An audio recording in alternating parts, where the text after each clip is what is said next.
Kanalıma hoş geldiniz arkadaşlar. Bugün sizlere nefis sosuyla güveçte yemek tarifim var.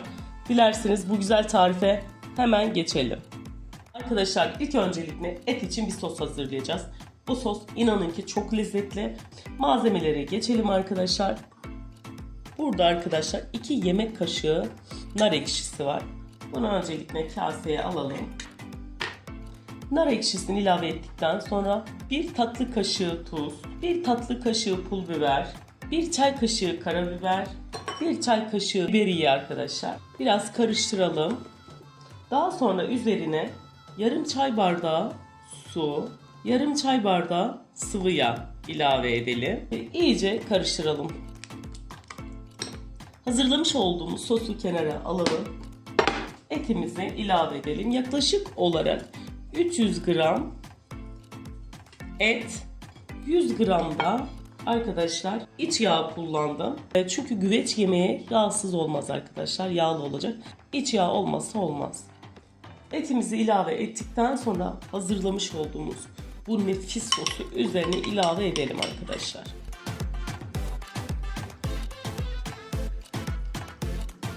Eti iyice soslayalım arkadaşlar. Sosladığımız eti bir kenara alalım. İç malzemesine geçelim. İlk öncelikle arkadaşlar yapacağım güveç 4 kişilik. 4 kişiliğe göre malzememi ayarladım. Bir tane orta boy soğanı halka şeklinde doğrayalım. Güvecin içerisine yerleştirelim. Daha sonra bir tane domates. Domatesi de halka doğrayalım.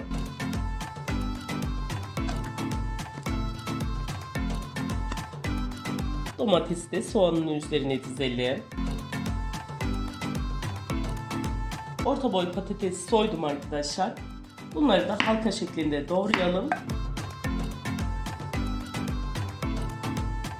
Toplamda 3 tane orta boy patates soydum ve arkadaşlar onları da halka şeklinde doğrayıp güvecimize dizelim. Kırmızı biberi de halka şeklinde doğrayacağım arkadaşlar. Son olarak da arkadaşlar bir tane yeşil biberi de halka şeklinde doğruyorum. Biberleri de dizelim arkadaşlar.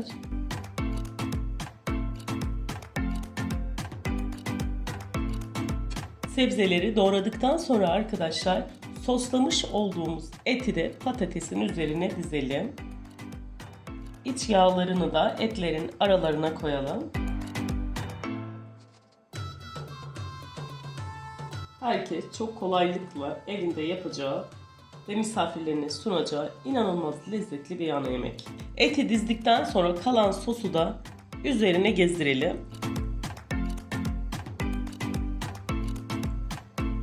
Daha sonra yaklaşık olarak 8-9 diş sarımsağı da üzerine bırakalım arkadaşlar.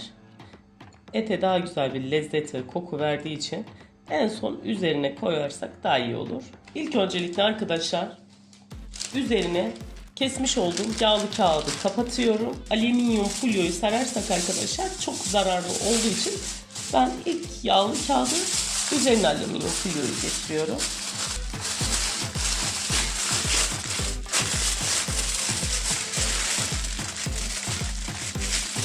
Hazırlamış olduğumuz güveci fırına koymadan önce fırını ısıtalım 250 derecede.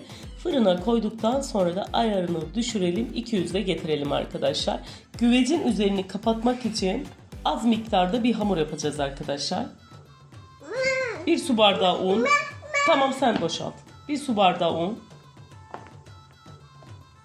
Yaklaş. Evet. 1 çay kaşığı da tuz ilave ettikten sonra suyumuzu yavaş yavaş verelim arkadaşlar.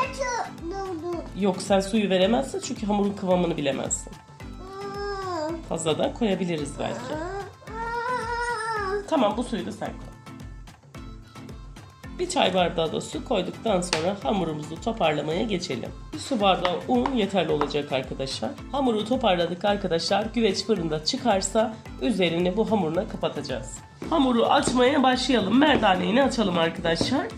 Yaptığımız hamuru güvecin büyüklüğünden birazcık daha fazla açalım. Çünkü kenarlara gelmesi gerekiyor arkadaşlar. Biraz un serpelim arkadaşlar. Şimdi tekrar açmaya başlıyorum. Hamuru açtık arkadaşlar. Hamurumuz hazır. Şimdi 1 saat pişmiş olan güveci fırından çıkarıp getirelim arkadaşlar. Hamuru üzerine kapatacağım. Arkadaşlar 1 saat piştikten sonra güveci çıkarttık. Şimdi üzerindeki folyoyu alalım. Ve yağlı kağıdı da kaldıralım arkadaşlar. Hazırlamış olduğumuz hamuru üzerine kapatalım. Kenarlarına biraz bastıralım arkadaşlar. Fazla olan hamuru bıçakla alalım. Hamuru iyice üzerine kapatıp kenarlarına bastıralım arkadaşlar. Üzerine bir tane yumurta sarısı sürelim. Daha sonra bir miktar çörek otu, bir miktar da susam serpelim. Ve tekrar güveç yemeğini fırına sürelim. Ekmeği kızarana kadar pişirelim. Arkadaşlar yemeğimiz fırından çıktı. İnanılmaz güzel ve lezzetli görünüyor. Ekmeği de çıtır çıtır kızarmış arkadaşlar. Yemeğimiz hazır arkadaşlar. İnanılmaz lezzetli olan bu güveç yemeğimiz inanılmaz derecede güzel pişti arkadaşlar. Patatesi olsun, soğanı olsun çok güzel. Eti de lokum gibi olmuş. Deneyecek olan bütün arkadaşlara şimdiden afiyet olsun.